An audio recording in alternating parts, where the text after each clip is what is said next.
So malapit na tayo doon sa bahay. At mayroon din siyang problema. So ito papunta doon sa kanila.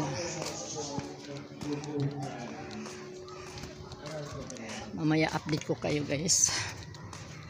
Hinihingal ako guys. Update ko kayo mamaya. Mag-haircut ako. Alam mo, mayroon yan siyang story pero gusto kong i-upload kaya lang ganda ng bahay. Ayaw niya dahil nahihiya siya.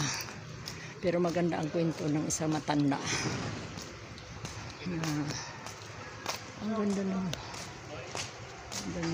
flowers. So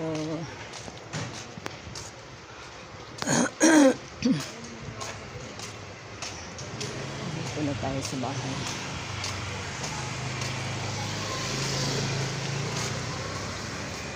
Hirap.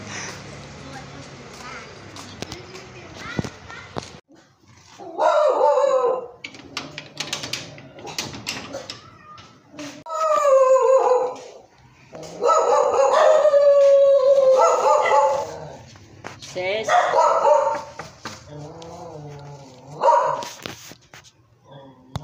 Kaya tapos ng October, 4 months silang inibayad.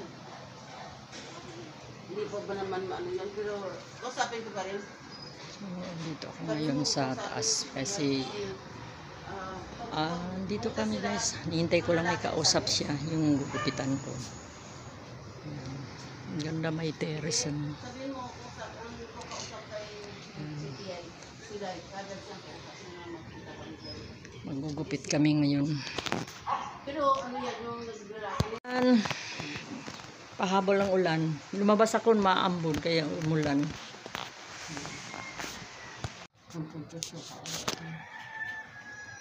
Yung may kamag-anak siya na maganda ang ugali sa ibang bansa.